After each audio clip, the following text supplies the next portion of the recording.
नमस्कार, तपाईहरुलाई स्वागत छ प्रतीक च्यानलमा।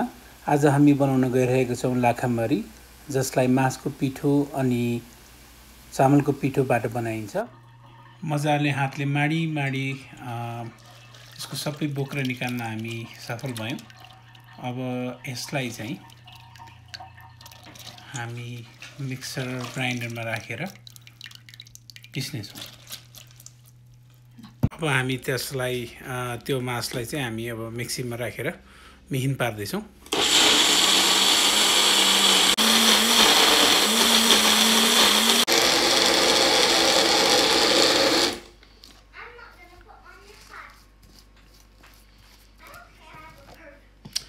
यतिको महीन हुनुपर्छ। हामीले 1 कटोरा मास भयो टोटल पिसेको। अब त्यो 1 कटोरा मासको लागि हामीले झन्डै 2 कटोरा चाहिँ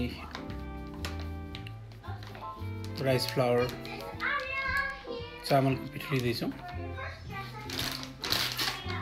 अनि हामीले 8 टेबलस्पुन बटर लिँदैछौं। हामीले बटरलाई पगालिसक्यौं। अब त्यसमा हामी चामलको पिठो राख्न गइरहेका छौं।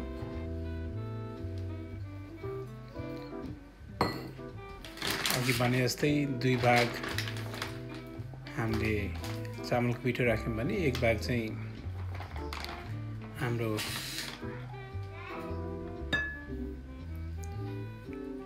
24 घण्टा भिजाएको मास पिसेको राख्दै छौं।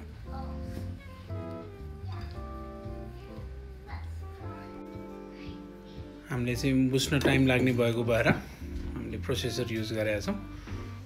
तपाईको हातैले पनि गर्न सक्नुहुन्छ।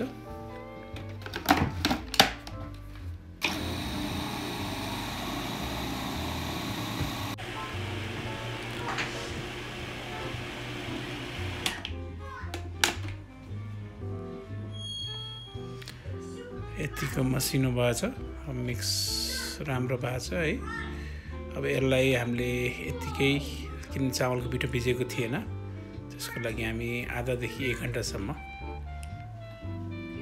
यसरी नै राख्ने छौं र यतिको चाहिँ लतक्क भएको हुनुपर्छ। चास्नीको लागि हामी तयार गरिरहेका छौं। तपाईहरुलाई थाहा होला, लाखामारीमा हामी माथिबाट थोरै सुगर कोटिङ गर्ने गर्छौं।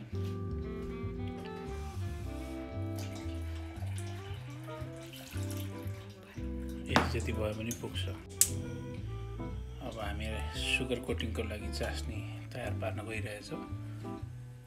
चुलोमा हामी तावा बसाल्छौं। फेरि यस्तो खालको फ्ल्याट हामीलाई चाहिँ कराई चाहिन्छ,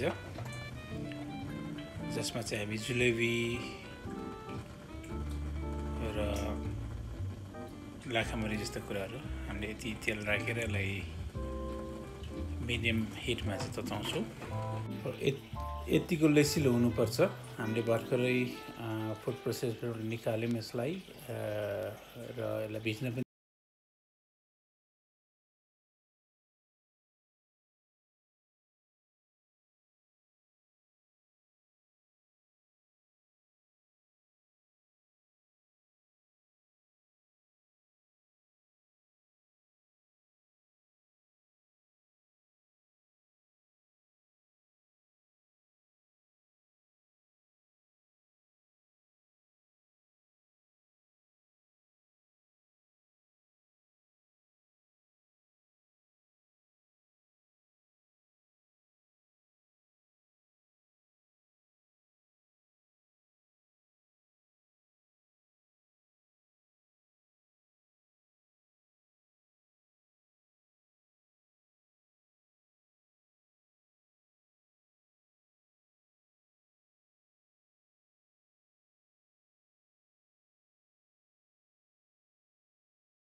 पल्टाउँदैछौँ।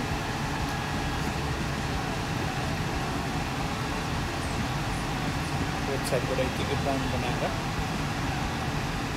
निकाल्नेछौँ। अन्तमा हामीले यसमा अघि बनाएको सुगर सिरपलाई माथिबाट लगाउनेछौँ। यो भयो र अन्तमा यस्तो देखियो। यसलाई हामी सुगर सिरप लाउँदैछौँ।